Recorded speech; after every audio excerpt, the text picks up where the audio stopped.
Welcome to the show. Ayo, ayo, oh. Lights come on and left tonight. Sportcat shining, feeling right. Brenda's laughing by his side, turning chaos into pride. Headlines roll, but we don't fear. We find the light and bring it here. Sportcat's Gazette, don't bunker tonight. We rise above with laughter and light. Through every storm, we find our way, smiling through the madness every day. Hey, hey, hey, hey, hey, every day. Hey, every day. Sportcat's Gazette, hit play. It's the howl of Cobain, the thunder of Grawl, a rebel transmission straight to the soul. Vinyl and venom, sweat in the sound. We don't play background, we tear it down. Coming up next on Radio X, your ultimate rock destination. Sportcat's Daily Gazette is about to hit your ears. Weird news, mad stories, and chaos served with a grin. From the outrageous to the downright ridiculous, Sportcat will cover it all, because normal is boring. Stay tuned. Things are about to get interesting. Radio X, the fire, the foundation. Fueling the dream with no hesitation. The volumes of vow, the airwaves, our nation. This is my station, my rock destination.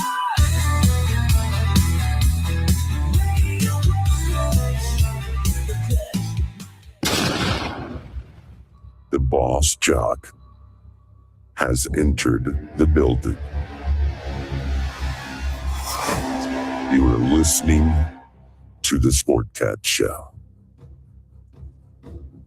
That's right, ladies and gentlemen, boys and girls, children of all ages. Gather around your radio, put your hands on the radio, and feel the power.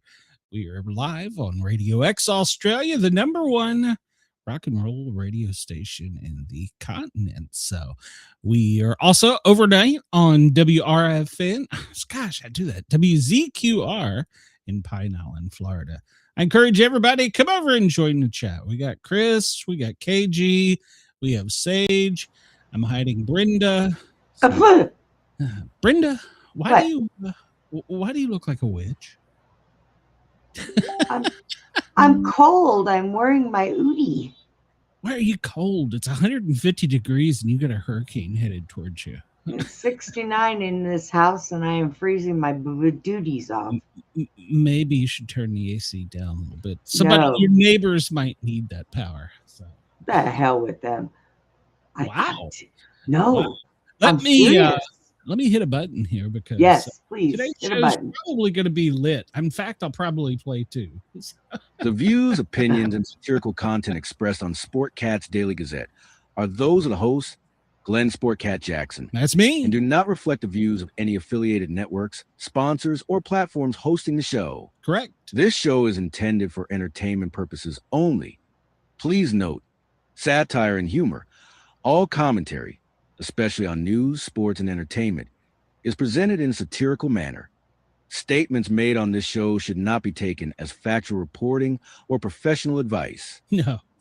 The views expressed on the Sportcat show are for entertainment purposes only. I'm doing it too for today. Constitute professional advice or scientific fact. Brenda and Sportcat are not scientists. Their opinions are strictly their own and do not represent the positions of any employers, past, present, or future. No information presented here should be used as a substitute for professional consultation. You acknowledge that any actions taken based on this content are at your own discretion and risk. Now let's get into the show. That's right. For allowing me to tickle your ears, you're paying for the price of admission. Is that Wendell? Is Wendell here? Is here. Wendell, in the chat. Where have you been? think he's been hiding under Cheyenne's basement or something. I don't know. She might have released the GIMP. Shame on you, Wendell.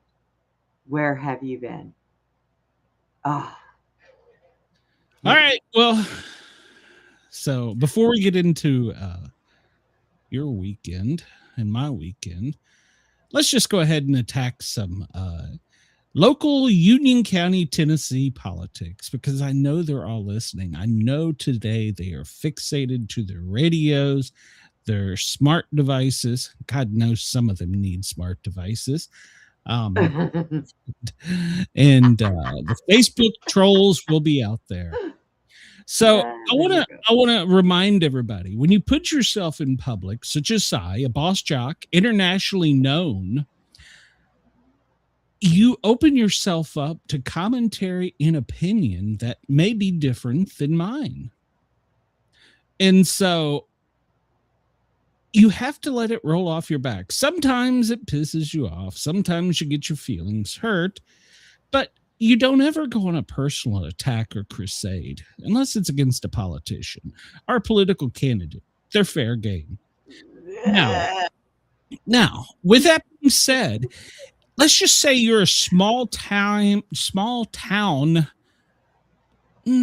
low intelligent local reporter for a small rural East Tennessee community's newspaper. Now, let's say you're in that position and you have tried to turn the script to fit your views and expressed your opinion, not unlike myself, but I always put the disclaimer out there. Go vote, do whatever you want. You know, it's on you. At the end of the day, you have to decide what's best for you, your family, your county, your country, whatever. You know, everybody's priorities line up a little bit different. But a tactic typically used by Democrats is, if I can't argue back with you, or not even argue, if you can't have a conversation, a dialogue without name calling and insults, you've lost. You're losing. I mean, let's just be honest. We have a candidate for sheriff that is under a federal case where he violated the Constitution of the United States. I'm sorry, allegedly violated the Constitution of the United States. Allegedly, because in this country, you're innocent until proven guilty. But just this weekend, and his lawyer's going to hate his guts for this. Just this weekend, he goes on a local TV station. All three candidates do. And they're asked, I don't know, maybe a dozen questions by a local reporter. Basically, why do you want to be sheriff? And why are you qualified? You know, the typical. And by the way, all three candidates are still welcome to come on, or anyone that wants to debate this is welcome to come on. I have an open forum here. And I am intelligent enough to accept that people may have a differing view. Anyhow, back to my point. So you have one candidate that is under a federal case and has charges against him, his department. And the very first thing he says in his interview with the Knoxville Metropolitan NBC News reporter, I don't have enough training. We don't have enough training.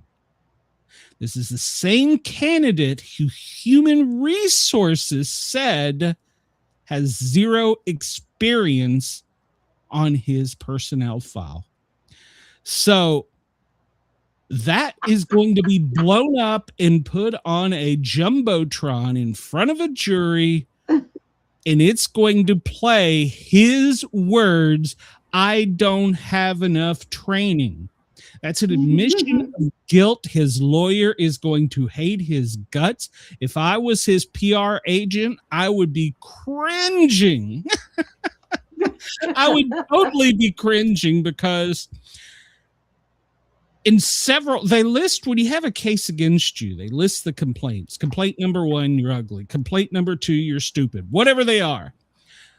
In multiple of the claims, it says that you're not trained as a professional law enforcement officer. You're not trained to uphold the Constitution, which, by the way, if you're elected sheriff, you have to raise your hand, place your hand on a Bible, and swear an oath to that Constitution to uphold it. How in the hell can you be sheriff if you're being charged with violation of constitutional rights? He should drop out. I mean, that would be, especially now that he's admitted his guilt. The second candidate, Jerry Lawson, he is culpable by proxy because also in his interview, he cites there's not enough training and you can go through. He was fired because he couldn't keep the little guys in the orange suits out there picking up trash for the county in line by the sheriff. Now, we'll say he's got more training than Carter. Lawson has more training than Carter. That cannot be disputed by his personnel file. But he is culpable because his department, his administration is named in this federal case. It specifically cites the Union County Sheriff's Department administration. He's number 3 in charge. Seems to me the county is going to be writing some big checks. The taxpayers are going to be paying millions of dollars because they have continued to allow the good old boys to run the departments. And when you are the head law enforcement, the sheriff for a small town, you run that town. The mayor has power, the county commission has power, but they're not out there on the streets at night sweeping up the stuff. They run it. It's their show. Let's just be honest about it. Now, they've also cited that candidate Holloway, who I have openly supported, used the term when she was on patrol. That's an admission. She was on patrol. That they gave her, and I'm going to quote her, it was a poor choice of words, I'll be honest, useless calls. Now, as a responder, I know what that means. First off, they were giving her calls that were different because she was a female. When I was a communications officer in law enforcement, I didn't care what they were. I didn't care if they were female, male, alien, whatever. They had a job to do. Go out there, uphold the law. So they would send her on these, and I'll use her word, useless calls. And so many people have been, oh, she's like Hillary calling us, what did Hillary call? A bucket of trash or something. I don't know. She called, the Democrats called something. And I can see where the public would take that term useless and be like, oh, that's kind of not.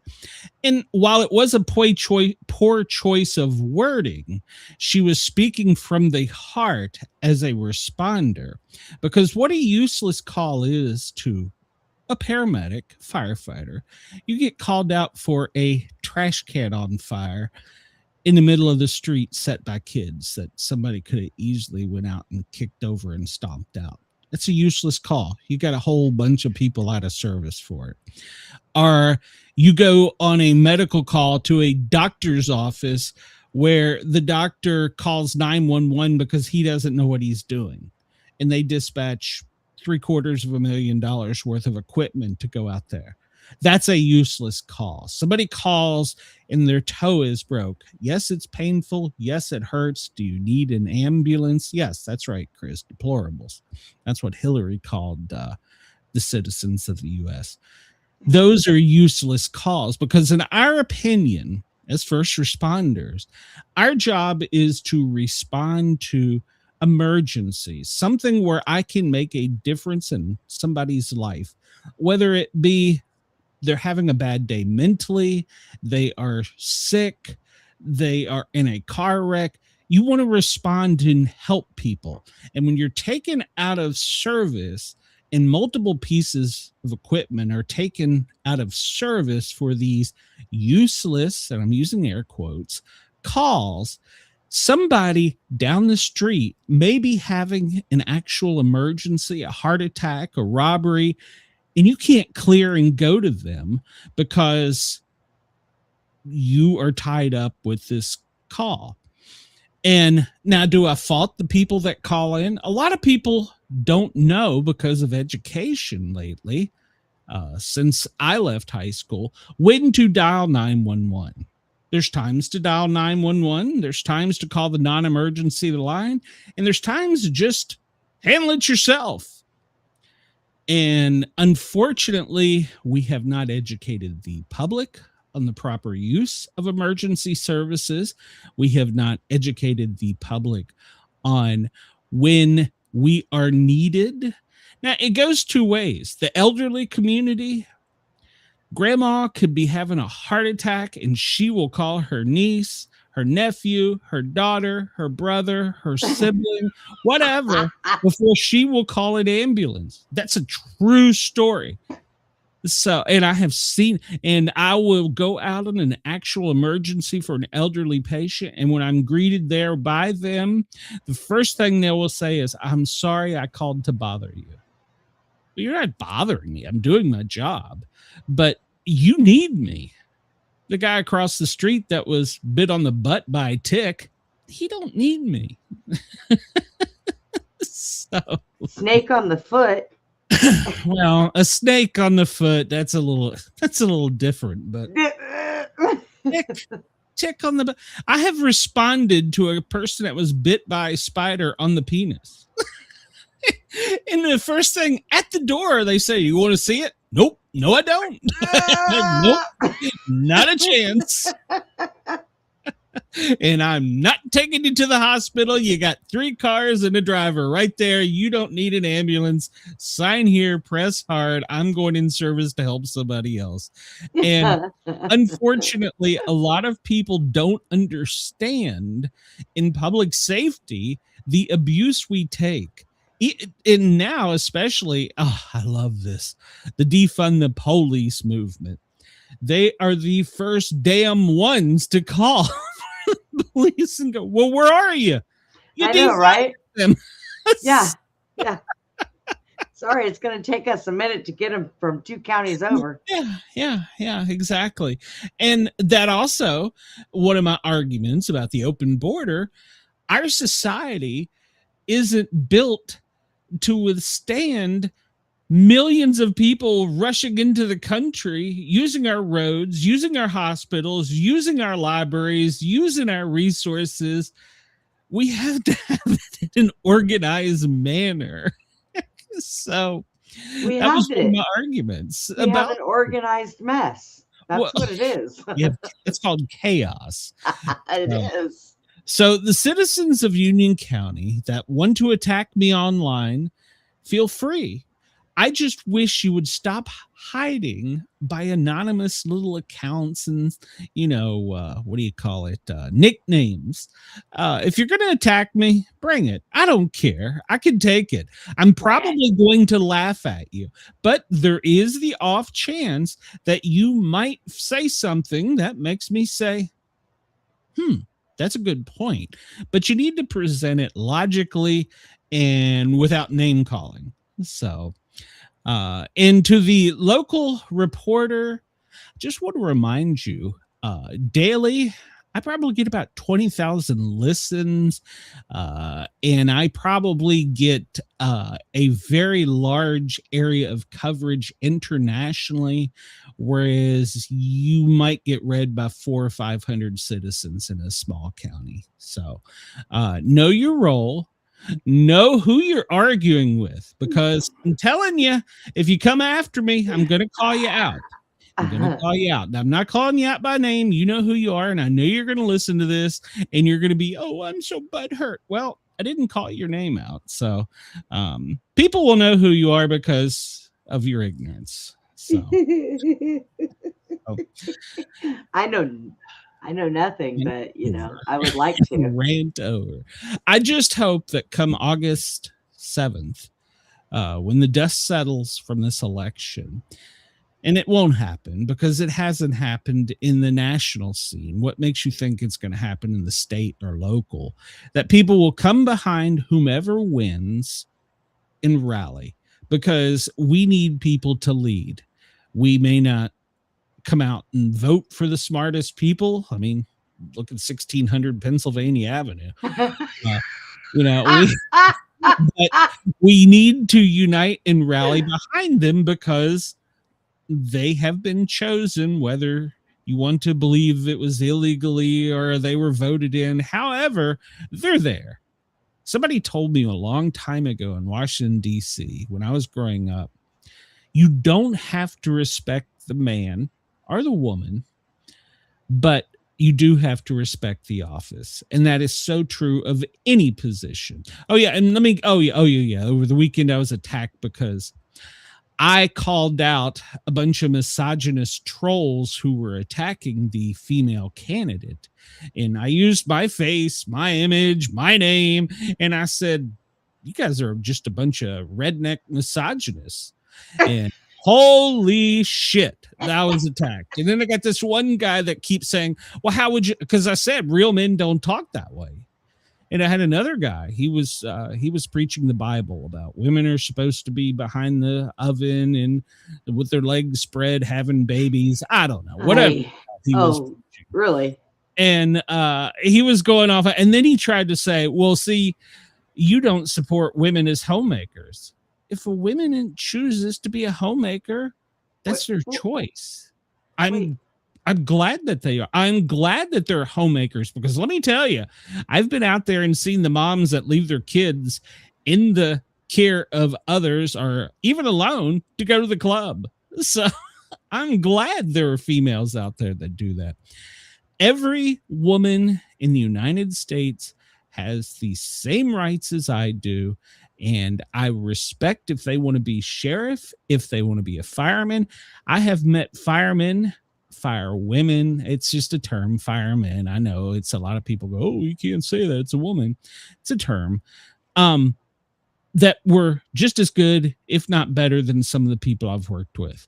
You know, and I had a girl 99 pounds soaking wet in a training drill. She was set up to fail. Carry me 250 pounds before my 100 pounds of gear out of a simulated burning building. And she did it. And she got my respect, the respect of her whole crew, and the respect of the training academy who set her up for failure. And there are women that can lead. There are women, you know, my comment back to the guy was, he said that I had fantasies, apparently. And I said, well, in your own argument, you say women are good at nothing but staying at home and being baby makers, cleaning, cooking, you know, whatever. I told him to spit the tobacco out and get off his sister. That could oh my God. Well, yeah, I did that. That's good.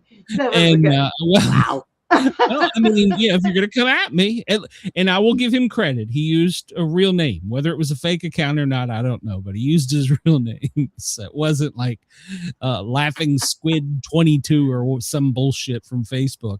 And he come back and said that I sounded like I had some fantasies of basically tying women down and blah, blah, blah. I don't even know what the hell he was talking about at that point. And he went on to say that women should know their role. A woman can't do any job better than a man. And Really? So in my reply back, to which he never replied, and this is after he did reply back after I told him to get off his sister and spit out his tobacco. He did reply back, and he said, "Get off your he said that I sister." apparently had these fantasies, which I don't even have a sister. So I said to him, I said, you know, it's funny you say that. it sounds as though to me you're the one that has the fantasies. Just put yourself, you're having to have a procedure from a proctologist. Do you necessarily, and before I say this and anybody asks me, there are male nurses that can do the job and do it great. But as a man, do you really want a male nurse in that situation? Maybe that sounds a little misogynistic, but I'll be safe to say I would probably feel a little uncomfortable. Now, does that mean a man can't do the job? No, not by any means. And does that mean I want a woman to be the one to examine my privates? Well, that's subjective. But no, it's a medical profession, and there are plenty of great male nurses out there, but I don't think we should assign a gender to specific jobs. Now, if you're having a procedure and you have a choice between a man and a woman, I mean, Brenda, you have to go for female procedures. Would you feel uncomfortable with a female doing it or a male doing something? Let me tell you how this works for women, especially ones that have given birth to children. Several times. You've already opened your legs to society, Oh, yeah. So to me, it doesn't matter whether it's male or female, as long as they do it right. I delivered a baby in the parking lot of a drugstore. I think it was Walgreens. And there was a whole crowd that gathered around. I'm trying to get the firemen to put up sheets around us. And she literally screams out to me, "I don't care what the hell you have to do. Get this thing out of me." Oh, yeah. Yeah. Period. And I'm like, well, that's more up to you than me. Okay. Actually, I said that. Get that thing out of me. We'll work this out. No, I am not misogynistic. Do I say stupid things? Yes. Am I going to continue to say stupid things? Yes. But, like this show disclaimer says, this is for humor and satire. I give Brenda shit daily, but at the end of the day, Brenda knows she is my co-host, and she's also well aware, as is my audience, if she decides one day she wants to flip the switch off and not do this show's done. I don't have anyone else I want to do the show with. I can have guests fill in and whatever, but if Brenda decided one day, I don't want to do this show would be done, because Brenda and I have a unique banter. She hates me. I hate her. It works out perfectly. She believes there's not a conspiracy theory out there that she hasn't liked. So we are like fire and ice, but I couldn't survive without her. It's kind of like you're my Robin Quivers if I was Howard Stern. Stop it. You're going to make me cry. Well, shut up. So go bake me a cake. Get on your knee. But so how the hell was your weekend? And let's get back to why it is you look like a witch. It was I'm cold. It was pretty good. But I did leave my house. Oh, yeah, I saw that. Yeah, you track me. I did. Yeah, I stalked Brenda. Yeah, see, that's how it works. So she stalks me too, to be fair. Yes, I do. I did leave the house and drove around my community and realized that the rental office is moving any shithead in. As I drove around, there were people going through the trash can, pulling out broken furniture and trying to take it home and use it. Well, now, let's be fair. Maybe it could have been recycled and reclaimed and repurposed. Maybe. Oh, good Lord. So, come on, this is a Goodwill shirt, for God's sakes. My lease is up in a couple of months, so I am in the process of looking to move. Tennessee. I'm not leaving state right now, but I'll tell you, I have seriously been considering someplace else, but not right now. Well, you know what? If you need a female roommate, I may know somebody. So, seriously. You may know somebody. yeah, you don't know them, but somebody that may be looking actually to come to Texas. So caregiver too at that. Just throwing it out there. So, but yeah. You kicking your wife out? Trust me, she's like Nurse Ratchet. She's the kind of old school nurse that when she puts that Band-Aid on and she wants to make sure it's good and tight, and she just, yep, it's on there. It slaps it to make sure. Yeah, she is Nurse Ratchet. Mrs. Sportcat, I'm glad she's in management now. So, because I have your tooth is sore. Get over it. No, she doesn't do teeth or eyes. It's funny. I got like a tooth falling out. I'm like, here, can you help me? She's like, get away from me. I'm like, you're in the medical field, for Christ's sake.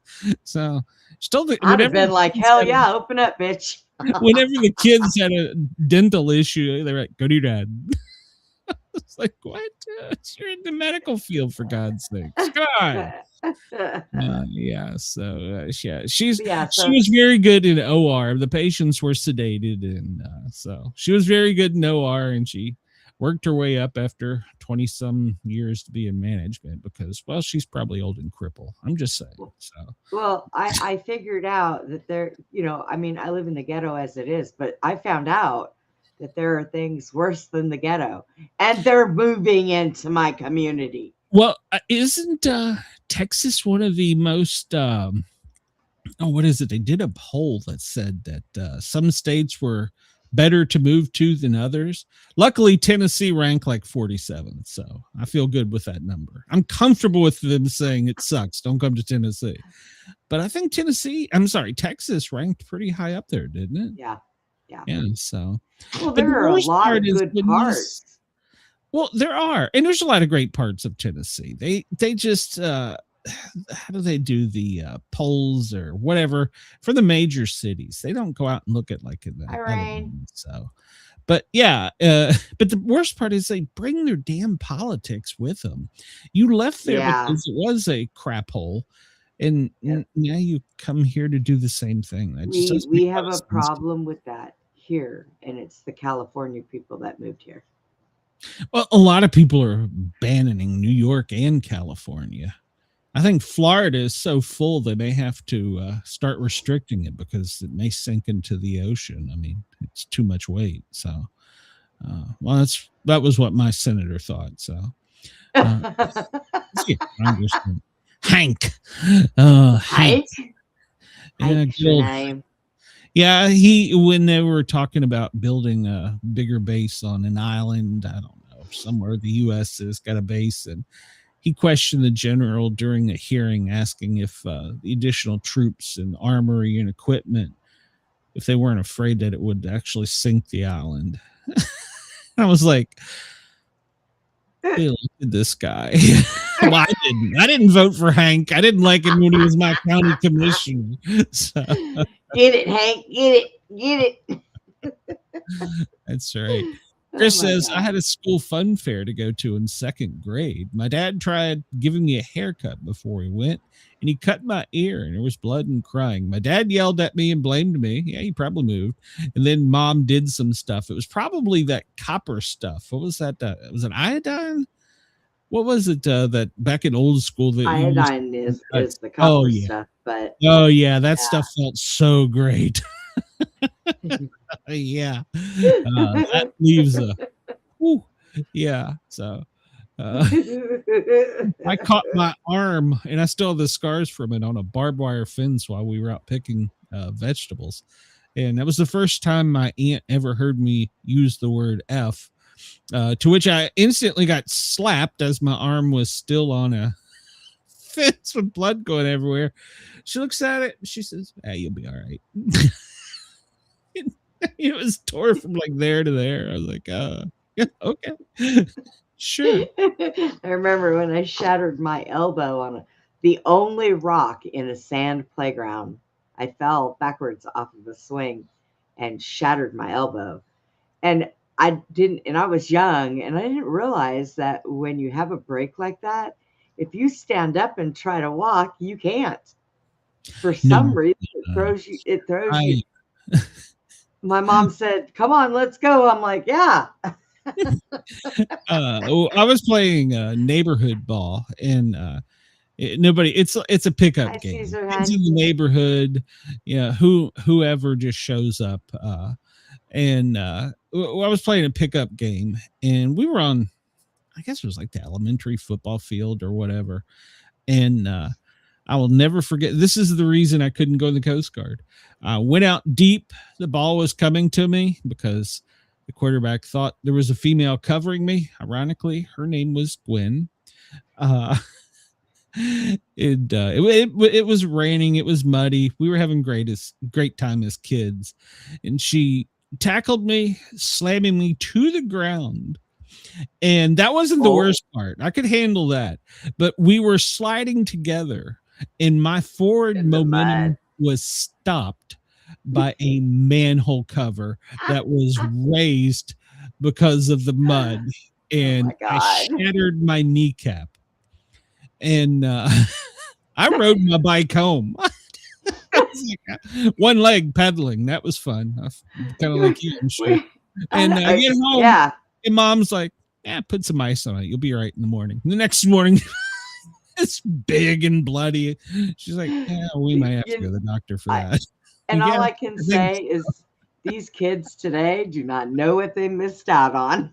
And that's when the Coast Guard had requirements, and I went through the physical, and they did the x-ray of my knee because it made some noise, and I didn't tell them about pre-existing injury. And he said, no, you are disqualified from serving in the Coast Guard. And as soon as I left the processing center, or the testing center for the Coast Guard, I was met outside by two recruiters, one Army. He says, oh, you'd be perfect for Delta Force. That's a new upcoming thing. Sure. And then I had another guy from the Navy goes, hey, you wanted to go out on the water? You could be a sailor. And I'm like, no, I'm done. A squid. A seaman. A seaman. I almost joined the Navy, but if my dad hadn't been in the Navy, I probably would have. So I had enough experience as a child with it. So in the Army, I grew up next to an Army base. I was like, no. And that's all I wanted to do. I wanted to be a paramedic in the Coast Guard. So I couldn't join the Army. I had a problem with authority. I wouldn't. And now the Coast Guard, well, not now, but there for a while, the Coast Guard was letting anybody in. And I don't know if you've ever seen their paramedic rescue diver training. That shit is brutal.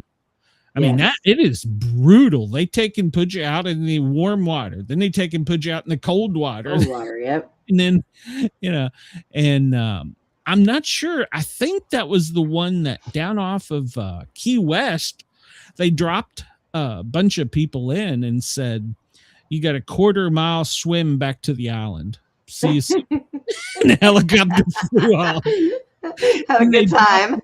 They dropped one of the recruits into, I don't know if it's called a swarm, a nest, or whatever, of jellyfish. And he damn near died. I mean, he was like dumped right in it. Boop. Quick, everybody pee on him. He got flew to Hawaii to a specialty center that treated jellyfish injuries because he was stung so much. But to his credit, he made it to shore where he promptly collapsed. Way to go. That's a tough dude. I like it. Yeah. I like it. After that, I'd be like, no, I'm done. I don't think I want to do this anymore. So, yeah. Sissy. Yeah, no. After that, I'd be done. So, yeah, that would suck. Mercurochrome, that's it. It wasn't iodine, it was mercurochrome. Oh, okay. I'll leave it to Chris. Or that was Denise. Denise. That was Denise. Denise, where you been? Denise. So, well, Brenda, let's get on with the show. What do you say? I'm kind of having. It's Monday.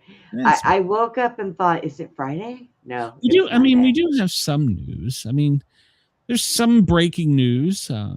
And there's some stupid news. So I like stupid news. Yeah, I mean, we've talked too long. We're already 40 minutes into the show. Good Lord. It's your fault. Yeah, well, it is. It is. You're right. It is my fault. So, let's see where am I going. Well, currently it's 2:40 here on the East Coast, California, 11:41, 12:41, Denver.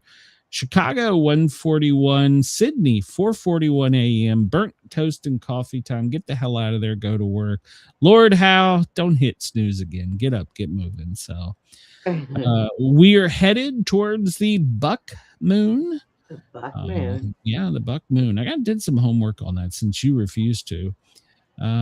So I found the name. Well, yeah. But and I bet you it's not going to look like that. Well, I'm pretty sure. Wow, why is it not showing that? Yeah. Denise asks, is it me or does it feel like something is going to happen soon? Well, that's actually one of our headlines. We are on a worldwide alert as Americans for an attack. Germany raised their threat level to attack imminent. I didn't look up Australia, but I think theirs was as well. And so was UK. And when they put out the worldwide alert, it was red. I was like, huh. Ooh. Huh. Well then. So the buck moon, it's called that because traditionally this is when the antlers of male deers, which are bucks, are starting their full growth. So shed and growth this time of year, around this time, progressing each year to a larger set. It's also called the feather molting moon by the Cree Indians. And of course, that's because the birds, like other animals, they shed, they molt. Your dogs, they shed. So the salmon moon, because, well, that's where the salmon go back to get it on. The berry moon, I'm assuming that's probably because it's time to pick the berries. So I guess they're ripe. Corn moon, raspberry, thunder moon. Was I live the other day when the thunder struck or lightning struck so hard that the thunder shook the house and not you said you said it shook the house. Yeah. So the new moon is was the 14th. We've already passed that, haven't we? Yeah, we've passed that. So we're headed to tomorrow, the first quarter. So the 29th will be the full moon, the buck moon. So there you go. So yep. That's the buck moon. So, and ironically, today is Moon Day on our calendar. So. The sun is still 6 minutes late, Brenda. I don't understand. So do you want to do lyrics again for a done with that?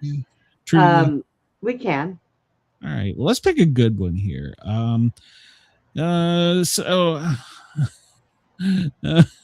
That was Thunderstruck. It wanted to play along too. It was like, New York. Did you see that fire truck that those guys are going to be in so much trouble, but they drove through the water to rescue people. I mean, kind of did their job. So, but they should have waited for a boat, but okay. No, I mean, it could have been a $2 million fire truck. Just vacuum out when we get back to the station. Yeah, they drove right through that in the tunnel up to the bumper. Wow. I just want to know, did they rescue the poor deer that were floating away? I want to know what happened. Yeah, screw that deer. No, they were rescuing the people. So what kind of lyric you want? Well, he just said an AC/DC quote. You want to do AC/DC lyrics? Do you do AC/DC? I may be able to do that. Maybe. It's been a while since I've listened to him, but we could do Britney Spears or Taylor Swift if you want. So no, I swear, you with Taylor Swift. She's a witch. Can't handle her. I'm sure she probably is. So maybe she is. So she is. I don't know. So, all right. So we're going to go with AC/DC. Chris got me in the mood now. Okay. Here we go. Let's lyrics and but he says he's not a huge ACD. Now's the time to tell me. Great. Good job, Chris. Give me another topic quickly because we're running out of time. So who else did we have? Hold on. We had the Beatles, we had Zeppelin, we had YouTube, Madonna, country, 60s, 80s, metal, rap and hip hop, Queen, 90s, 2000s. I think we can all do 80s pretty well. Okay, we'll do 80s. All right. So it's gonna ask another just a random quiz, our fabulous 80s quiz, or the top hits. Let's do the fabulous lyrics. Okay. All right, we'll do the fabulous lyrics. Here we go. All right. So we're gonna take this, and sometimes we may know the lyrics, sometimes we may not. So now Denise, they both said rock general. So hold on. The trivia, they have overruled us. So all right. Where was rock lyrics? There's rock lyrics. I don't see a generic rock lyrics, so we'll go here. Enter these songs at your own risk. Rock and roll lyrics, 10 questions. Let's do that one. All right. Oh Lord, here we go. So I'm gonna give you a lyric from a classic rock or pop. It's probably a classic rock or disco by now, and you give me the name of the band or singer. All right, here we go. Question 1. Who sang the lyrics Ground Control to Major Tom in 1969? David Bowie, Elton John, Iggy Pop, or Lou Reed? David Bowie. Yep, that's right. Chad agrees with you. All right, question 2. Pick You Up and Take You Away was a 1976 song lyric from which band? Oh, crap. Boston, Berlin, Chicago, or Nazareth? Pick You Up and Take You Away. 1976 lyric from which band? Boston, Berlin, Chicago, Nazareth. Right about now, the chat's like, yeah, I wish I hadn't picked this one. Pick You Up. It might be. I want to say that it's Boston, maybe. Yeah, is that the lyrics from More Than a Feeling? In Chicago, no. And I'm not sure about Nazareth or Berlin. But Denise says Nazareth. Chris says Boston. Brenda, you do the split. I think it's Boston myself. I think it's from More Than a Feeling, but I'm not sure. What do you think, Brenda? You're the tiebreaker. Let's go with Boston because that's what I thought it was originally. So okay. And Denise now says no, it's Boston. So like, shut up. All right. Question 3. Who sang the lyric "Call for the Captain Ashore" in 1966? Call for the Captain Ashore in 1966. The Beach Boys, the Guess Who, Jan and Dean, or the Dave Clark 5? Good Lord, I wasn't even alive then. It's classic rock. Call for the Captain Ashore, 1966. Was it the Beach Boys, the Guess Who, Jan and Dean, or the Dave Clark? Chris says Beach Boys. It sounds like it could be a Beach Boys song, but yeah, I don't know. Yeah, I think it is. We'll go with the Beach Boys. So, all right, the next question, number 4. Well, you can syndicate any boat you row was a 1970 song lyric from which band? Well, you can syndicate any boat you row. 1970, was it the Who, the Beatles, the Yardbirds, or Cream?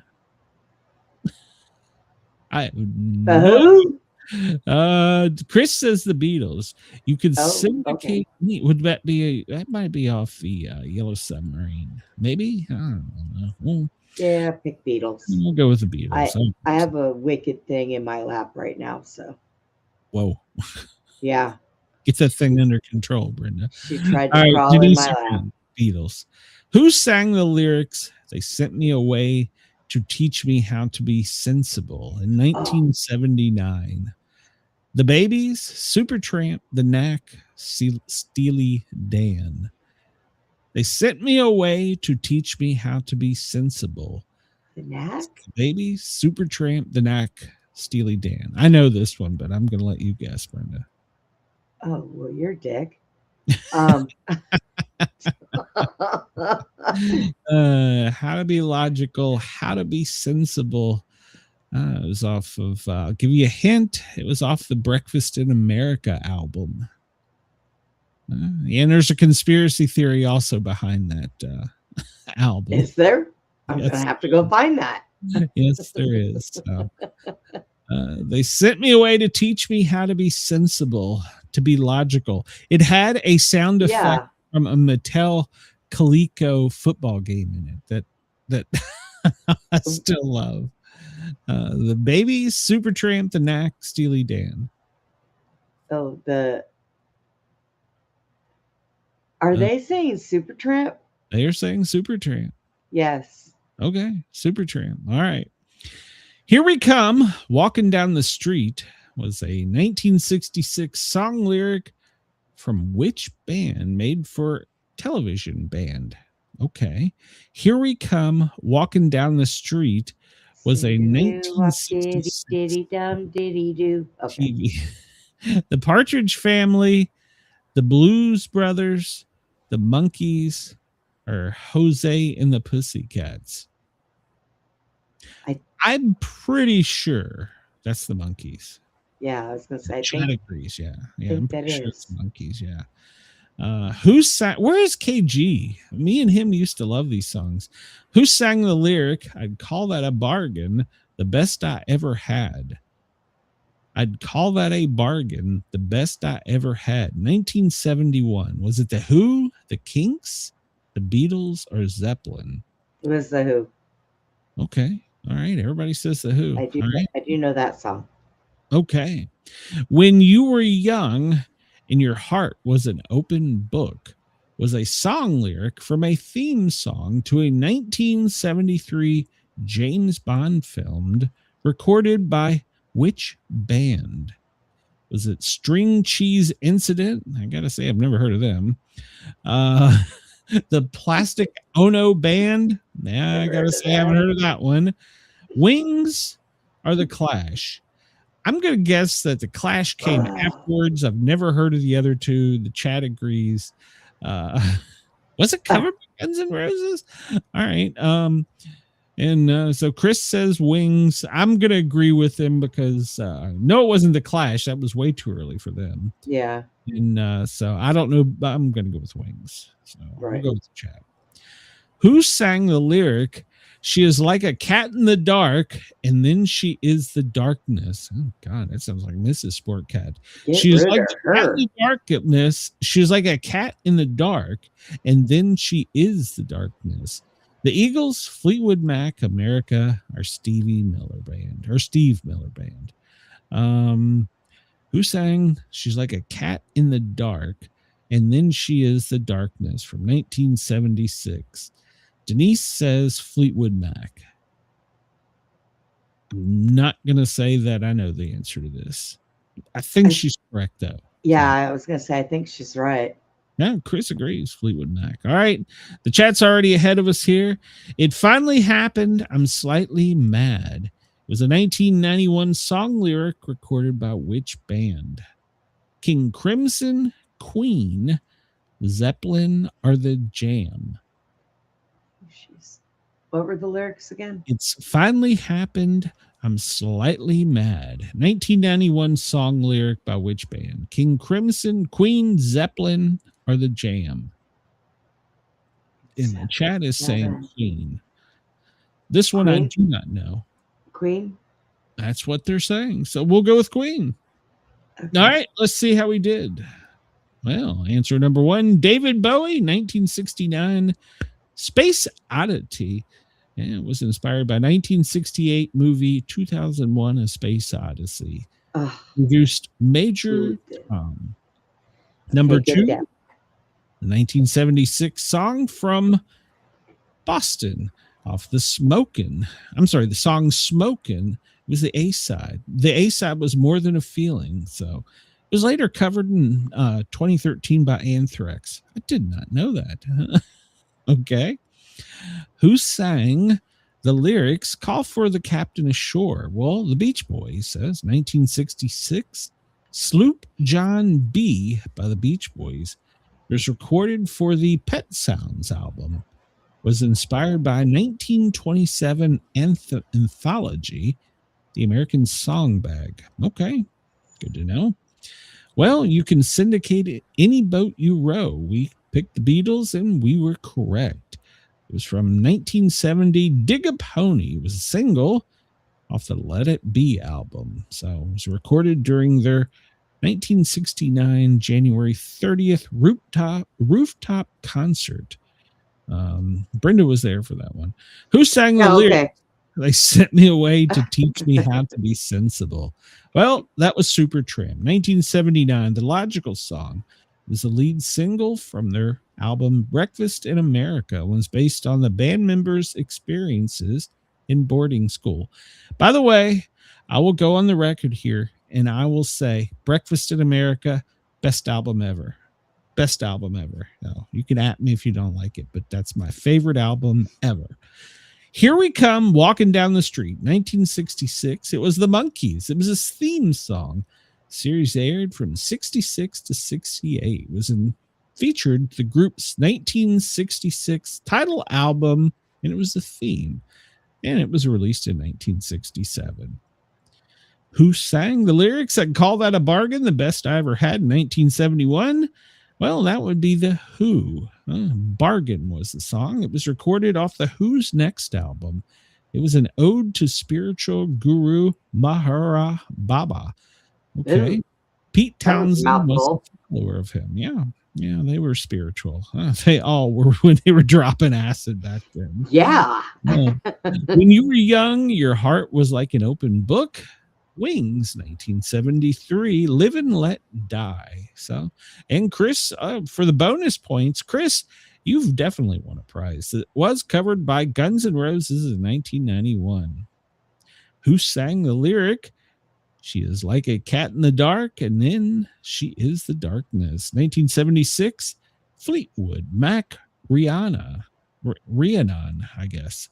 It was recorded in 1975. It was based on the goddess in Welsh mythology. Oh boy. It finally happened. I'm slightly mad. That was Queen. And the song was called I'm Going Slightly Mad, recorded in 1991 off the Innuendo album. Okay. It was released 8 months before Queen's singer Freddie Mercury died from complications of the AIDS virus. Yeah. So, all right, we got 10 out of 10 today. We're pretty good, so we're going to quit with that. We are done with that for the day. So I don't know what the hell that was, so we'll just move on. Let's see. No. Word of the day, Brenda. Word of the day. All right, Brenda. Do you know what rawish means? Rawish? Yeah. Rawish. Means you better cook your fish. Let me guess, I'm wrong. Yeah. People rawish describes people and things that show a careless but usually attractive unconventionally. Okay. 3 hour. This is a. I'm sorry. I'll use my explanation sounded less complicated. I agree. 3 or 4 decades ago, the newspaper man was appearingly rawish. At once a bum who drank too much and a knight errant who charged unafraid at social injustice, succored the weak and crossed the lances with the powerful and the arrogant. And so there you go. I still don't know what the hell it means, but there you go. So we went to the learning center. So he was highly intoxicated in the parking lot. He heard Guns N' Roses play it live in a soundtrack in their very first show. All right. I wish I had a thing like that. Fact of the day, 2013, Coca-Cola's The Ah Effect campaign registered to name names from ah.com to one with 61 H's. Hey, Chris, you and I have both been on MTV. So there you go. Let's see. Fun and factorial information about today. Well, it's always a special day because we're 201 of the 365 days in. So we still got 164 to go. So, yeah, it was especially important when it came to humankind for space exploration. So Neil Armstrong became the first man to ever walk on the moon. He then said, "That's one small step for a man, one giant leap for mankind." And later he punched a reporter. So,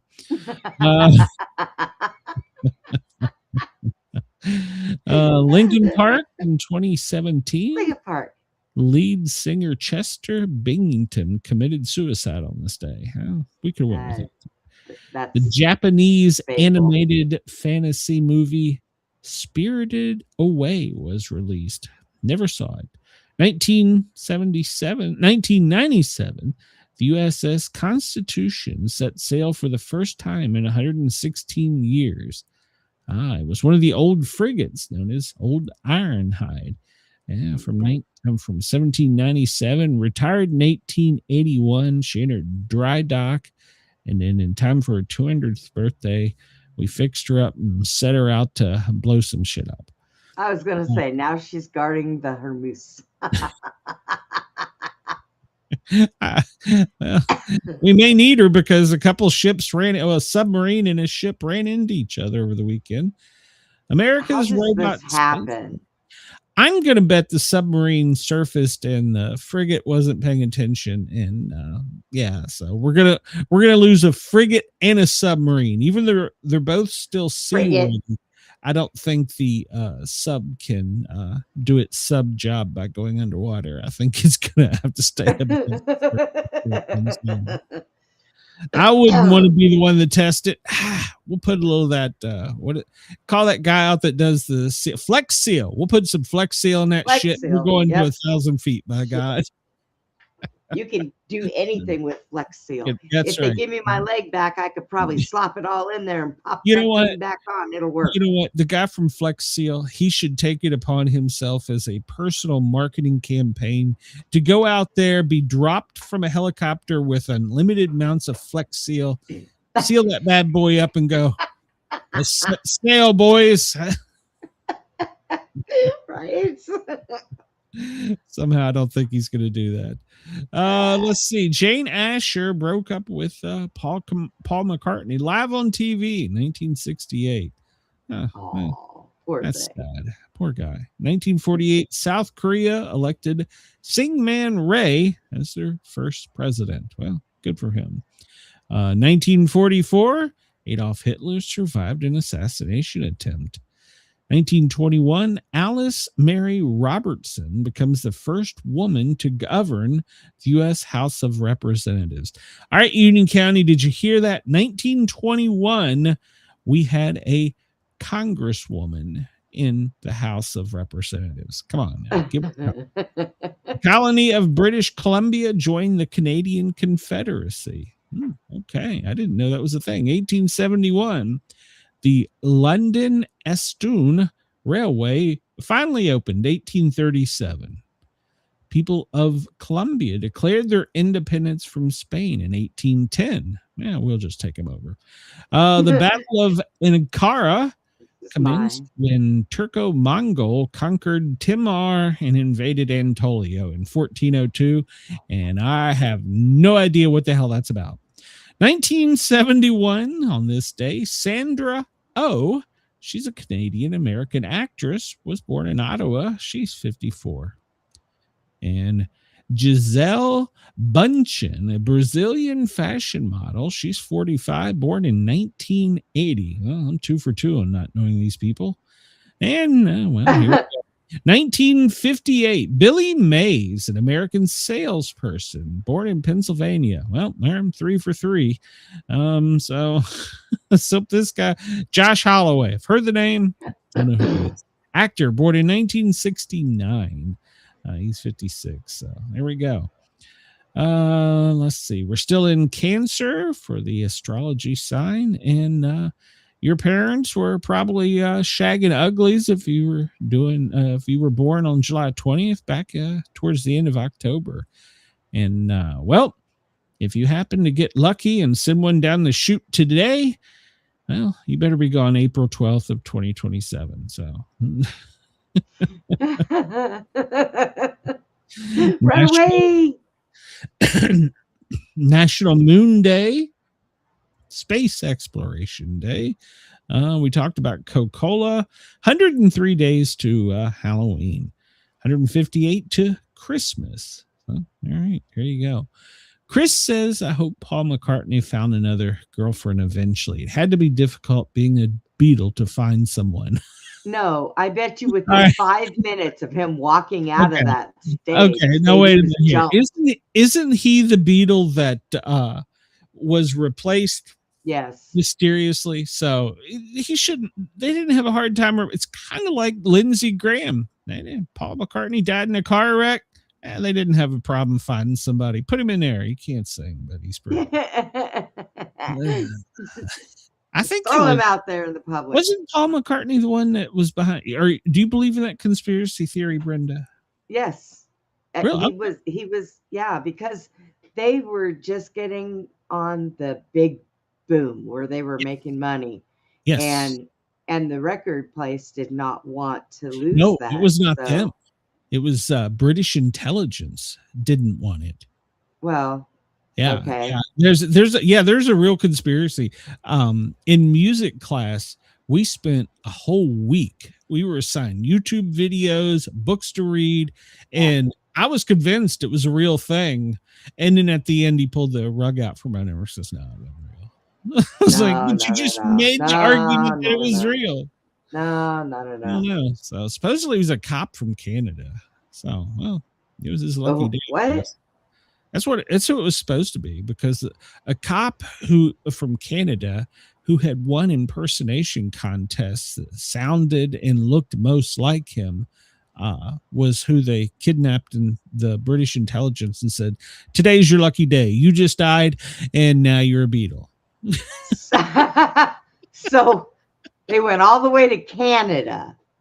Well, no, they had of all places. They went out. See, this is even back then. Everybody thinks flock cameras are bad. Let me tell you, they've been watching us for years. So they knew who won the personality contest, and they were like, "That's the guy. We're picking him." So, you don't have a choice, buddy. Come with us. Watch us everywhere they go. I told you. After I take a shower, I get in my chair and I come out here butt naked. And everything that surveils me, they better ask for a damn raise, because I know and I don't care. Pictures. You never send me those pictures. So. You ain't getting those pictures. Shush. Why did the hipster fall in the lake, Brenda? Why did the hipster fall in the lake? I guess he needed a bath. His waders were full. I don't know. Well, click for the answer. He went ice skating before it was cool. What? I hate this guy. My God, that guy is an idiot. What? One of the day we have met the enemy, and he is us. There's a lot of truth. Let's see. Do you remember this? James Fix. He was the running advocate. He wrote the complete book of running. Bestseller. I don't understand why it was a bestseller. Sold over 1 million copies. And, well, as he was jogging, running, he died of a massive heart attack. So So did he run everywhere he be went? Fair, he smoked 2 packs of cigarettes a day, so I'm pretty sure that still man ran. Well, I don't know. Well, Bruce Lee, God on bless this day in 1973, dies of cerebral edema. So he had collapsed suffering from seizures and headaches and was diagnosed with cerebral edema. He took a painkiller for a headache and then took a nap. Later, when they were unable to wake him, a doctor was called and they were unable to revive him. So is it true that Chuck Norris killed him? Wasn't No. I think Chuck Norris did. No. I don't know. I'm not gonna go into it. First man on the moon, we talk about that. Arthur Murray Party, 1950. Hitler assassination. Tarzan, 1924. He won the Olympic gold for swimming. Who knew Tarzan could swim? I didn't know they put Tarzan in the Olympics. Tarzan was a bad man. A gymnast wins gold with an injured leg, 1976 on this date. So he had severely injured his right leg during his floor exercise, but he didn't want to let his team down, so he went out there and scored a 9.7 on the side horse, whatever the hell that means. The first pictures of Mars, 1976 today. First underwater guided missile launch from the submarine USS George Washington today in 1967. After completing the first solo transatlantic flight, Charles Lindbergh begins his tour of the U.S. He visited every state with his plane, 1927 on this date. And seeing that in the Smithsonian, that was incredible. The monkey trial, Lord. Monkey trial. Yeah, prosecutor William Jennings Bryan takes the witness stand to defend his fundamentalist views against the teaching of evolution. He is completely humiliated by Clarence Darrow, who pointed out the absurdity of a strict reading of the Bible. This resulting stress may have contributed to his death 6 days later. Okay, 1903, Ford Motor Company introduced its first car. So it was $850 for a Model A, and a Chicago dentist ordered it. Carlos Santana, 1947, born today. Natalie Wood, she was born today. Sir Edmund Hillary, he was a New Zealand explorer. The founder of genetics, Gregor Mendel, was born in 1822 on today. Kim Carnes, a singer. Betty Davis Eyes, I knew I recognized that, 1945. Yeah. Diane Rigg, she was an actress. The Avengers, she played Game of Thrones, born in 1938. The person that developed the optical fiber. Robert Marr was born in 1924. Lola Albright, an American singer and actress. Let's see.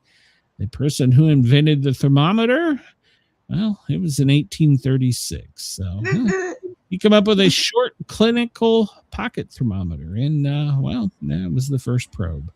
Coined the word dinosaur, was born this day in 1804, Sir Richard Owen.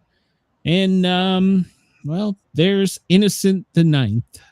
He was the Pope. No. Yeah, he was the 230th Pope, but nobody remembers what he looks like. So yeah, he has no face. Chris, another Pope with no face. You got to get with it, Chris. We're going to go through this real quick because we're way behind. Moon Day, Crown Prince Day, International Chess Day. Okay. Fortune Cookie Day. Get out of the doghouse day. National doghouse. Get out of the doghouse. Mrs. Sportcat does not approve. National Lollipop Day. Ugly Truck Contest Day. Women's Union Establishment Day. It's World Jump Day, but don't do it all at once. The Earth will have a earthquake, and we don't want that. So, save my ears, please. It's Hug Your Kids Day, Nap Day. Brenda does that all the time. I like Nap Day. Yeah, let's see. What else? We're moving My quick. favorite day of the year, Nap Day. We've covered enough of history. Screw history. We're done with history. All right, let's get into some news here because Yeah. we had some breaking news as we were coming on because a suspect was arrested outside of Manhattan's 26th Federal Plaza for setting off fireworks and pulling a gun. And he was wearing a bunch of anti-ICE slogan shirts. Apparently, he started a fire, set off fireworks, which caused one person to have smoke inhalation, then pulled a gun on everyone near him. He apparently was pushing a cart with two more long guns and more fireworks. So he was arrested at the scene. So. What was he thinking? Well, I don't know. It was a peaceful protest, Brenda. Come on now. Yeah, what mostly peaceful is what they call them now. And there were some incendiary devices. Yeah, he was probably a good guy. Yeah, he was. There was nothing. Sharing the love of the 4th of July, and he was just a little late. Oh, he had manifesto, pellet guns. Damn. Oh, yeah. So he had a manifesto and pellet gun. Well, that's gonna get your ass shot. He was an Army vet. Apparently, he was the one that said it. I'm sure you'll hear today how they were all peaceful protests and that there was no violence with this. Most definitely. There it is. The fire. I gotta kill this sound. Well, yeah, kill the sound. There you go. It's not a very big fire. Yeah, look at this guy. He's like, there's something burning over here. I know. It doesn't look like anybody's panicking. Oh, you see the guys with guns come running out of the building. Oh, yeah. Yeah, same to you, buddy. Oh my God. Yeah. So let's see. I thought there was a better video of him actually setting this. Oh God. Was this the video? Welcome back, Rain. Oh, that's him with a gun. Oh, nice guy. And he left his fireworks and everything else behind, right? Yeah, you should at least shot your fireworks, buddy. Let's see here. Breaking news. Oh, there it was. He threw something down there, which then ignited and he took off. So. Oh yeah, and when they caught him, they had to strip him down. He had a helmet and a vest and everything else on. Well, then. I'm just going to point this out. And I love how New Yorkers are so calmly like, I don't know. Like, hey, bonfire.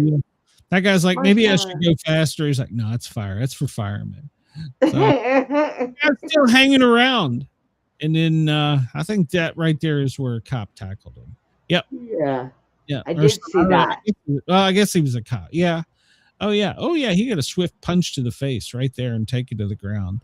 And then here comes the peanuts. Good for them. So but they'll probably let him out. He was only setting off fireworks in his peaceful protest. Come on. Yeah. Okay. He had a pellet gun, so he didn't mean anything by it. So it looks like. I'll continue. I don't want to support you. Yeah, it looks like there were some fireworks and some flammable liquids. Yeah, it was mostly peaceful. So there you go. Mostly peaceful. So mostly peaceful protest. Yeah, come on. Whenever that was a peaceful fire, Brenda. Well, I have never met a peaceful fire, so I'm so glad you showed me that. No, I like to share. So the guy's in custody. He has a long history of anti-immigrations and customs enforcement protesting, and he decided to set a fire outside of the federal building in Manhattan today. Nice. Probably he's an Army veteran. Probably I'm gonna think not his brightest move. So nope. No, he should have thought that one out a little bit better. So but I've always said criminals, crooks are all stupid. So, well, us in Iran, well, apparently it's on. We're all and, stupid. Hell is going to rain down on them. I heard Pete Hegseth earlier today during his presser saying that the president has told them to open the gates of hell. And Pete said, now is the time for the citizens of Iran to take your country back. We've weakened it. And for the 189th time, we've eliminated their army. Unfortunately, in this war, and I'll call it a war, we've lost 3, maybe 4. I'm not sure. There's been some mixed signals sent on that. Soldiers. They were deployed in Jordan, and it was apparently a drone attack. And the last fatality was a female that was trying to apparently a drone that had crashed, or maybe, I don't know. Anyhow, it hadn't exploded yet, and she was with the ordnance team, and apparently it went boom. So I think she may have been the one they were trying to identify. So Trump answered Mama Hamadami, the head guy in charge of New York, and said, when Netanyahu comes to the United States, he will not be arrested. So, Hamadami, just shut up. The president, he literally trumps you. So, he doesn't think so. Well, maybe they should declare their sovereignty and separate from the U.S. Let's see how that works out. As Biden says, "At me, man! I got jets and rocket launchers and tanks." So. Hey, I'm using corn pop. Yeah, corn Don't forget, pop. he's also got corn pop. So, Trump has said many times over he has said that Iran will pay many times over for every U.S. soldier killed. I couldn't agree more. I hate that we're in this position, but you know what? We're here now. So the troops, you serve at the president's request, and well, he said go annihilate a country. And unfortunately, and as sad as it is, I'm not defending Trump on this, but we've had loss of life on our side. So I hate to hear that. And also there's a couple groups going around on YouTube that supposedly have received some kind of intel that Iran is making plans on ground attacks and assaults on its neighbors to penetrate a U.S. base, and they want to capture U.S. soldiers or troops and bring them back to Iran and have them publicly basically executed. So they're now planning on launching a ground attack on their neighbors. I don't think they're too smart. Worldwide caution. This says for Americans abroad, but it was a worldwide alert. And if you read it closely, it could be anything from your Sunday school in Kansas City, Missouri, to downtown New York City, or over in, Bahrain. This is a worldwide alert that Americans need to be on heightened alert that some bad shit's probably about to go down. So the soldiers have been identified. We'll go over that in a minute. Gas prices, because of this, well, they're going up. And the oil price is climbing, which means not only are we going to pay for all of this, militarily, we're going to pay at the pump as well. So, I'm going back to horse and buggy. Yeah. And Trump reigns held down in death on Iran for the 9th night last night. So we struck back at them, and apparently they've made some good strikes, but they've managed to successfully Iran has successfully for the most part, with their surviving military that we've decimated, only get rockets off. So we're going to continue to hit them hard. And Hegseth is saying it's time it's time to take your country back. So let's see. The three U.S. service members, they were killed in Jordan, which is that's not like right next door to Iran. That's a little bit away. So it was the missile and drone launch that got them. Let's see. We'll go here. We'll move along. Of course, we're going to punish them. Of course we are, and we should. Let's see. So the identity of two of them, U.S. Army Private Isabel Gonzalez, she was 19 from Carrollton, Texas. First Lieutenant Tyler James Feehan, he was 25 from Ewa Beach, Hawaii. So those were the two. The third, I don't believe they've identified her by name yet. So we'll wait and see. But and then some has said that there were maybe a fourth, but I don't know that that's confirmed. We'll probably get more tomorrow on that. So is this breaking news? No. Okay. I'm just making sure. I got an alert on my phone. There was an explosion in New York. I was like, all right, is that breaking or is that just covering the one that came there? This talks about the worldwide warning that all Americans we should be on high alert right now. So, hey, Devin. I live that way. Hi, Devin. I'm not sure what I mean. Where did I miss? What? I'm not sure what Chris is talking about. Thank you, Chris. Because when you were trying to say successful, the first thing that came out of your mouth was sex. Okay, yeah. And then when you went on, I thought, well, maybe I just heard it wrong. No, thank you, Chris. I knew it. All right, yeah. Chris, he may already be out on bail, so. Yep, Denise says New Yorkers do. They walk right by it. Yeah, nothing to see here. So, according to CNN, it was a perfect fire to stand in front of. Maybe roast some marshmallows. So, very, very.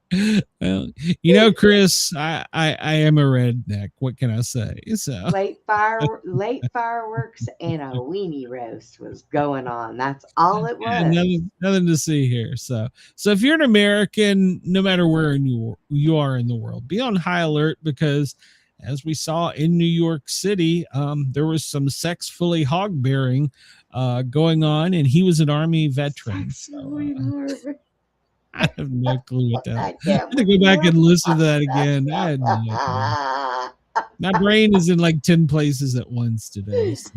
Gas prices are going to go back up. Some say they're already over $4 a gallon. We're going to take a look at that here in a second. I'm sure in some parts of the world, probably California, they're probably already way up. So, California is. Yeah, here's what gets me. Highest. So, all these attacks in the past 9 days, but today they're like, today prices are going up. Shouldn't we see it next week or so? I mean, I don't know. I'm just asking. So. These gas station owners, they know the gameplay. And they are on top of it, man. They're like, get it up now. That part is most of the gas stations are owned by people who ain't from around here. So. From those people. Brenda, she said it, not me. I said they ain't from around here. So. Look. We played the disclaimers, so we are we did. covered. All right, so over $4 is red. Looks like pretty much Oregon, Washington, California, Nevada. Was that New Mexico? Is that New Mexico? Whatever. Alaska, Hawaii. Up in New York, Pennsylvania. Actually, well, no, that's Jersey. So, I guess I could show it. It would tell me it was. No, it's Arizona. Duh. So. Here in Georgia, we're at 376. Tennessee, you're at 361. 391 in Virginia. Let's see, up in Vermont, 412. Wow. What's mine? Texas, you're at 357. Yeah. Okay. California, 549. Oregon, 455. Washington, 501. Chris 415. So Denise says her gas station gives her. Tell him you watch the Sportcat show. I hear you'll get 10% off. So.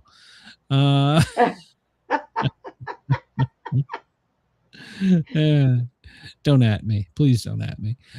So over the weekend, we did have some good news. JD and Usha, well, they welcomed a baby boy.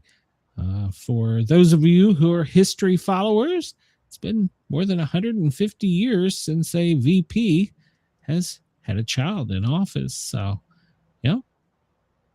his wife, JD, and his wife, second lady, Usha, on Sunday announced the birth of their fourth child.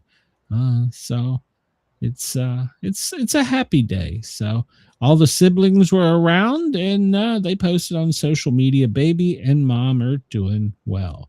Alec Neil Vance was the name. So good for you. Neil? Yeah. Apparently it was at Walter Reed. Okay. I guess that's where all the military go and all the, so there we go. So pretty much this is what we said, it's fourth. Yes. So yeah, well, congratulations to them. He is building his own baseball team. Well, I mean, you know what? Well, he wants to be a family man, and that's okay. So, and no matter what you think of any of their politics, I'm happy that they've had a child. So, and of course, the newspaper has to try and bring something in here. So, of course, they just have to. Yeah, oh my God, newspaper. Why? Who is this? This is an Asia One News reporting. They had the best picture of Usha. Let's see. New York Post. Well, President Trump has put the Canadian Prime Minister on notice. The raging wildfires, they have poisoned us, and they're going to pay for the damages. So, oh God, we're going to bomb Canada. Canada, you have been out. So, you're in trouble. Get in the corner, Canada. Chris said that Democrats posted that they were shocked that it was actually a woman who gave birth. So, well, historically speaking, mostly females have babies, according to UNC medical professor. So, I think he was a dean or something, wasn't he? I don't know. Yeah, that was last week. So, our air has been poisoned. Apparently, he pulled Mark Carney aside at the FIFA World Cup. Did you watch any of that, Brenda? God, no. I started to, but, and God, I'm going to get added for this. I'm getting added for a lot of things, but the World Cup, soccer just doesn't do it for me. No. And I've had people try and explain it. It's like hockey. I'll watch it if it's on. Basketball, I'll watch it if it's on. But, hang on. Whoa. They've come to get Brenda. But, it just wasn't my thing. But apparently, Trump was booed, shocker, when he went there. And then apparently, I think Spain, when they won, apparently Trump was on the stage a little bit longer than planned, but it's Trump. Does that surprise you? I mean, come on. So, but at any rate, while he was there, he spoke to the Canadian Prime Minister and said, hey, as a result of your wildfires and you not taking care of your forest, you're going to pay up, buddy. So, I guess we'll see. Trump has long contended about forest management is needed to prevent wildfires. And he is correct. If there's basically fire needs a couple things, and fuel, I don't know, dry forest, that's one of them. So, yeah, Chris, they had a difficult time. Well, actually, they edited him out. So they edited him out of the photos for the team. Yeah, that was a breaking news. I was like, he wanted the trophy. He was like, I need gold this. And shiny. Yeah, give it to me. So Rubio, this should be kind of concerning. He says that Cuba has infiltrated the highest reaches of American government, talking about decades-long espionage campaign. And it's been one of the most durable and damaging foreign intelligence to penetrate Americans in American history. So basically, he's just saying, you know what? We're coming for you next. So we may have some bullets left, but that's all we'll need. So, yeah. You know, Denise, back me up here. Uh-oh. Is there a country that you want? Because I think you and I should get over there and yank our pants off and piss on it and say, hey, this is ours now. Well, I mean, it's like a have to pissing kind of roll contest. I understand why we want Venezuela, why we want Cuba, why we want Greenland. I get it, but we want and want and want. I understand and then take why, because we're making more and more enemies, and weapons they can't just drive up and shoot a gun. They can be on the other side of the world now. So we need to expand our global empire of American whatever the hell we are to conquer. I don't know. Oh my God, stop. But Trump has signaled that Cuba, they're next after Venezuela, and they're next on the list after Iran. So we're wrapping up in one, and we're going to go right for another one. Yeah, who knew? Brenda, you've got Bertha. She's going to be coming right at you. Right now, she's just a depression. Bertha's kind of depressed, but she's going to form a tropical storm and then possibly a hurricane. So, and then she's got another one right behind her. Bertha likes it. She likes to have something pushing her from behind, so it may join her. So I will be breaking out the wetback. Everybody from Tallahassee west to Corpus Christi in the Gulf of America, pay attention. Right now, Bertha is just pissed off out there in the Gulf, but somewhere over the next day or two, probably in less than 48 hours, she's going to be a hurricane. And where she makes landfall is anybody's guess. I think they most likely at this time, I think they're saying somewhere in Louisiana, but pay attention. We'll keep following it. Right now, she's just depressed. So far, the Venezuelan earthquake death toll has surpassed 5,000. Man. Yeah, that was the news Friday. And I'm just going to bet that it's probably going to go higher. I won't say a lot higher, but it's definitely going to go higher. So sad for the country. So the new Air Force One, it's out of service. Trump Force One or whatever it is. It's out of service because, apparently it was put in service 2 months before it was supposed to be. I wonder why that is. Trump said on Sunday that the Qatari donated jet that serves as Air Force One is going to be sent for upgrades because of security features. The reporters we arrested leaked the information. Supposedly, she can't be refueled in mid-flight, and she supposedly can't deploy anti-missile or RPG something or another. So Trump says it has a lot of capability, but as I understand it, about a month or so, it's going to be maxed out. So we're going to go back to the old one, the one that actually works. So yeah. I think they're right. It was too quick. And a lot of people are making a big deal about the color. I don't think the color is really that big of an issue. I mean, it's not orange. I mean, my plane would probably be orange, but so yeah. I guess because they're making such a big deal of the colors, because when it flies, there's always decoys that fly with it. Well, if he boards this one, they're going to know he's on that one. So I guess in a way it does make sense. But I mean, it's going to be the new ride. So, yeah, once they get the shit it needs on it. So, right. It was rushed to service, kind of like the reflecting pool. It was rushed to service, and then they drove in it.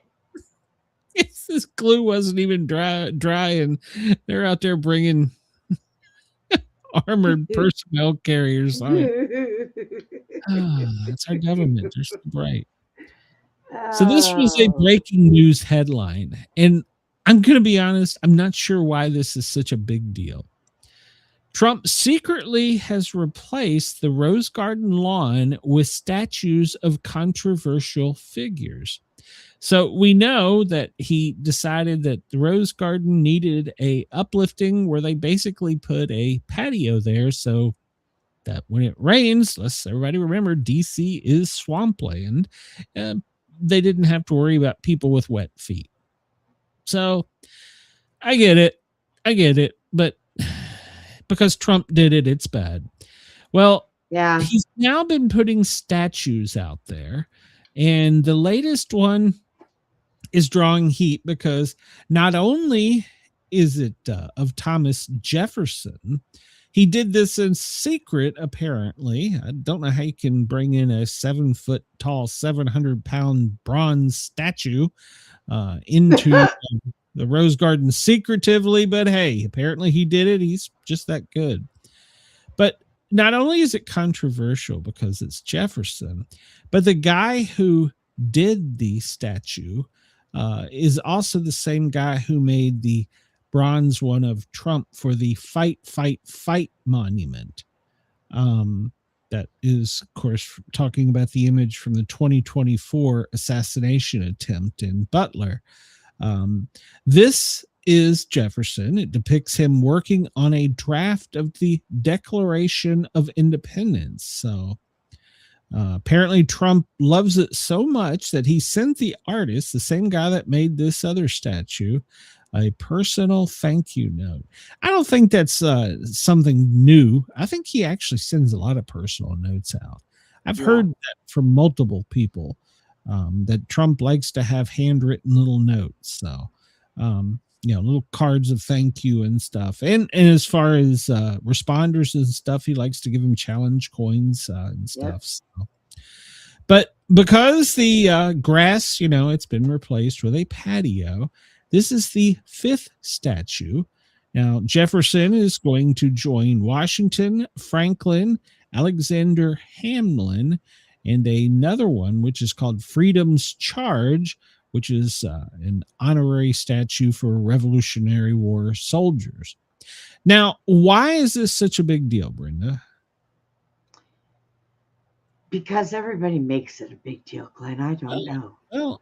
Well, Brenda, it's a big deal because these people, they enslaved people.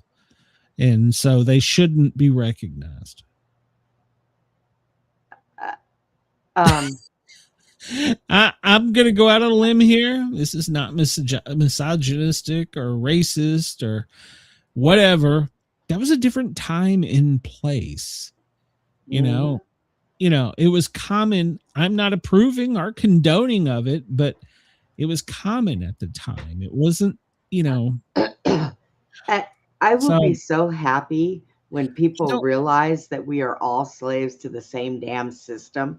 Well, I mean, through the course of history, slavery has occurred to almost every race on the planet. That's right. And so, I mean, I understand that people can be, I will give you, they don't want the Confederate flag flying over their firehouse, their bank, their library. I'll give you that. But does it have a place in a historical museum? Yes, absolutely. Because if we forget about our history, we're doomed to repeat it. I think we're already doomed to repeat it anyhow, but it happened. We should learn from it as human beings. We should grow from it, and we should move on. Nobody should be enslaved. No one should be abused. No one should be held down because of their sex, their color, their whatever, or sexual orientation. Unless you want to be. Oh. Don't get in your kinks. Remember, the mic's still hot. But no, I mean, history is just that. It's history. We need to learn from it. I've said many times on the air, in my high school, we never learned about the Vietnam or the Korean conflicts or wars, depending on who you speak to. And that may have been because maybe books didn't catch up with history at the time of my education, or it could have been that they intentionally chose to hide it, but it still happened. That doesn't mean we shouldn't learn from it. So, I didn't learn about any of that until I was basically out of school in college. So really, it's sad about, I didn't know the first thing about it. I knew my neighbor had been in Vietnam, but I didn't know why. And here's the other part I found. Really, where's my button? It's this button. Was that not the right button? It's this button. There we go. I can't find a damn picture of this statue anywhere. This is as close as I got. And it's Trump standing by it, pointing at it. And supposedly this was just snapped by one of the reporters when he was coming in last night. Apparently it came in while he was gone, because now I know this is going to be a shocker. It had to make it through security screens before they could secretly bring it in. So really, they patted down the statue. I'm sure I don't know. What do you do to it? X-ray? I don't know what you do to it. Probably, I don't. With a tuning shake it around a little bit. Goes off. I mean, I'm sure they had to do some kind of security thing before they put it right next to the Oval Office. And I'll agree. But even I think the White House is guilty of this. Why don't we have a better picture of it? Maybe we will. I mean, this was last night, right? Well, apparently it was done while he was in New York City. So you gotta give it a little time for everybody to catch it. It's a secret, Brenda. Come on, it's a secret. I still don't understand how you bring in a huge bronze statue and it's a secret, but hey, what is it? Over the weekend, well, the fighter jets were busy. Denise, as you point out, there were people booing him, and he did try his best to unite America. Well, because he was in New York, they had to put up a temporary flight. What do they call it?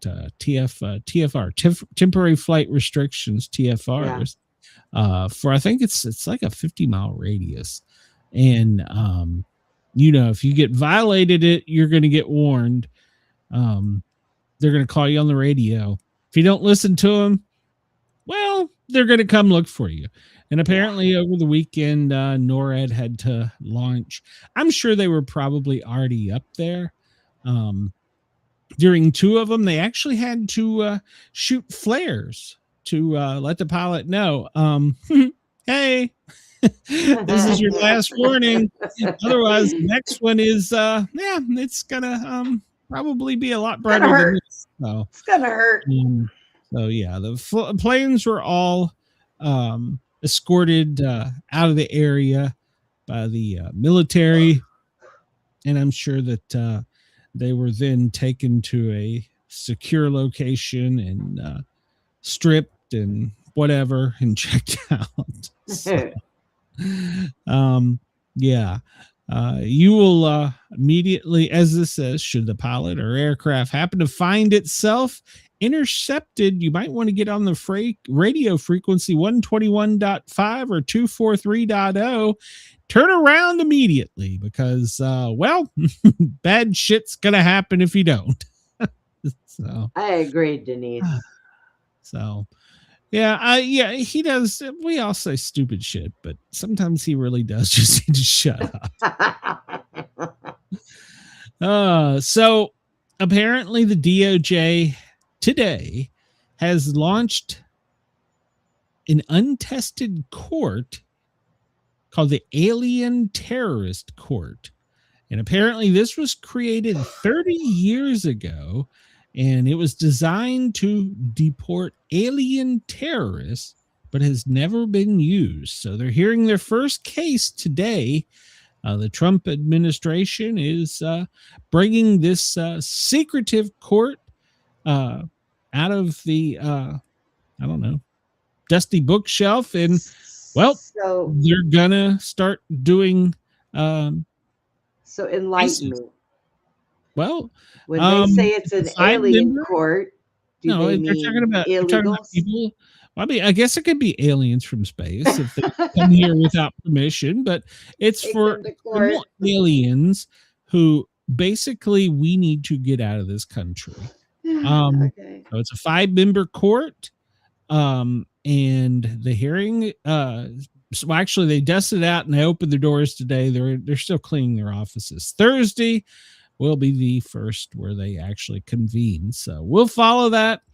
I'm sure there's going to be some type of protest and stuff, but everybody needs to remember this was invented in 1996, and it can essentially they can do the death penalty, or they could kick you out of the country. So this is a pretty serious court. I haven't had a lot of time to research it, but because it's never been used. So, where's it at? Well, I'm assuming, Chief Justice John Roberts is picking them. So I'm assuming the 5-judge panel is going to be in DC somewhere. I don't know. But I'm assuming it's going to be in DC. And they're using some of the 1798 wartime laws, the Alien Enemies Act, which was from this administration previously, and we're using 1996, alien anti-terrorism and alien. So they can remove them, or under this court they can terminate them. So see, everything they're saying, it sounds like aliens. Well, yeah. But here's the deal. You don't want to call them undocumented. You don't want to call them unwelcome. I mean, terrorist. Well, you do, but you're just not allowed. Title. Well, I mean, I actually watched a guy talking about titles, and he said English language is how more wars have been won than any weapon. He said, if your group, we will just first one that pops to my mind. If you are discriminate against a person of homosexual persuasion, they invented the word homophobia. If you don't like people that are Islamic religion, your Islamophobia. So basically his theory is the English language is setting up these new words, whether they're created by cause or effect, and Americans are just clamming up and not doing anything because of them. And he's saying that's how more wars are being won. I don't know that I can argue with that logic. Chris, look up the phobia for Steve. Now that is a big word. That is a big word. Okay, Chris, there's your gotta call them compensated new. Oh yeah, I was called, by the way, in where I was being attacked, and this person obviously never listens or watches my show. I was called a liberal fucktard. What? I was like, and my reply back immediately was, I think I'm more offended by being called a liberal. Where did I've called you a fucktard before, so a liberal? Never. I don't think you've ever been called a liberal, but hey. Nope. It is what it is. Border crossings are historically low, but drug seizures are up. So they're still trying to get the drugs in all kinds of different ways, from bringing it in by air, land, or sea. And, so far we've apprehended just last month almost 10,000. It's a great new nickname. Which one? Did I do another stupid word? Fuck-tart. But yeah. But it's the people coming across are 94% less than the monthly average during previous administrations. But the drug seizures are up, which is good. I mean, it's good and bad. We don't want any coming in, but between Arizona, California, Mexico, and Texas, last month alone, 12,901. Good God Almighty! Yeah, I'm glad they're catching them. So it's helping us. So President Trump got the blame for this too. Oh yeah, he must be in there. Apparently the FDA fumbled, and apparently it wasn't just Taco Bell. Diarrhea twist. Walmart, Aldi, anybody that carries Taylor Farms and anybody that uses Taylor Farms products, well, they kind of had to send a letter out and say, I'm sorry, we didn't mean that. It wasn't really you guys. So,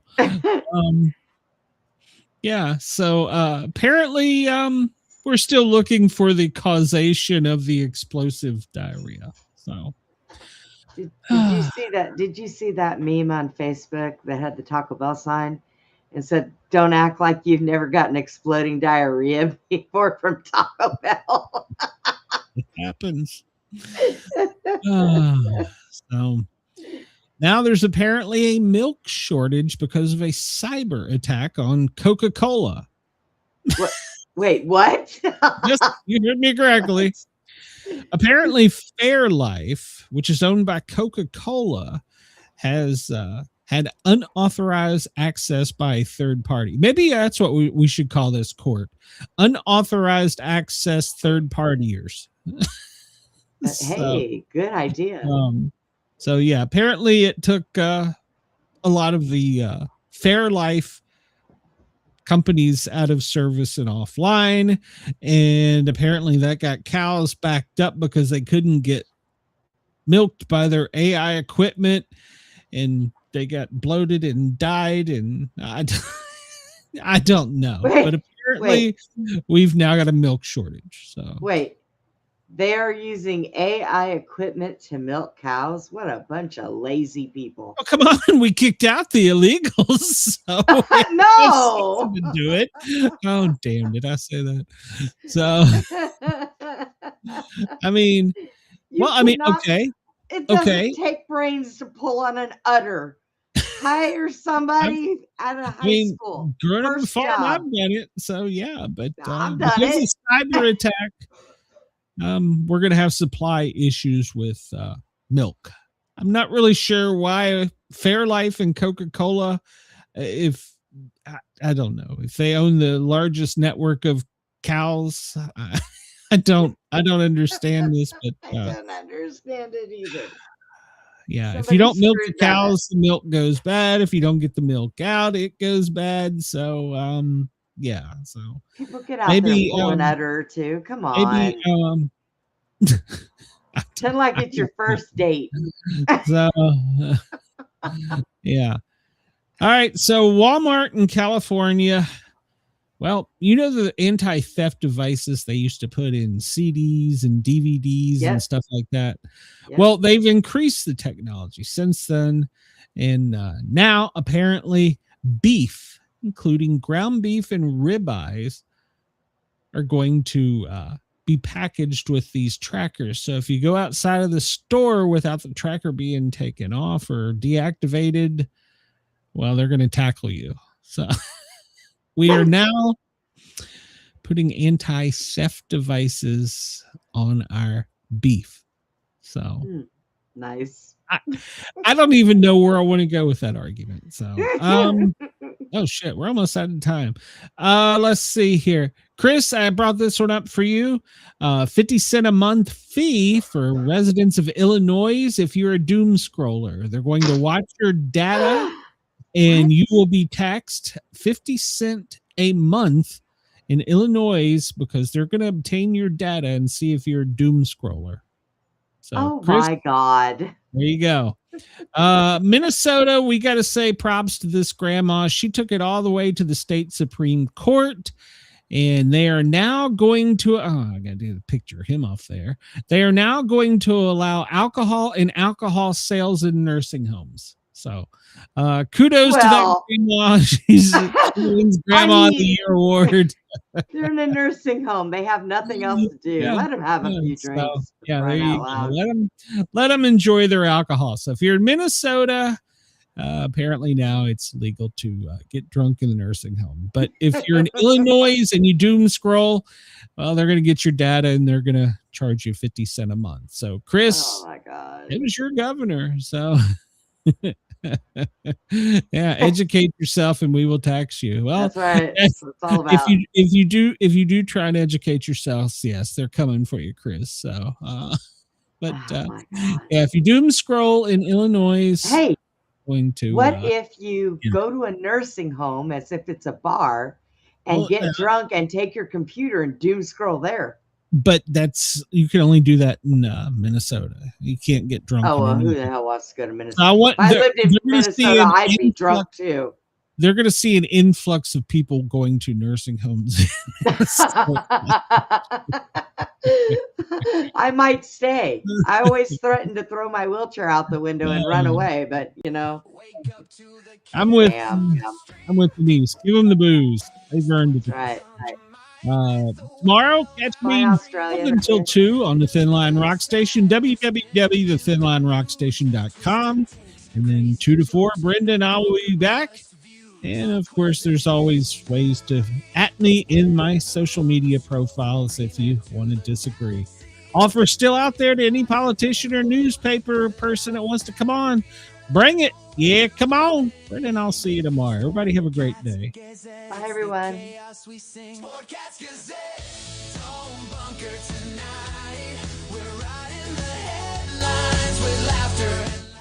just had a thought. What if they serve those drunk nursing home residents Taco Bell after they get drunk? Oh, Jesus. That'd be a lot of ass cleaning. Hey.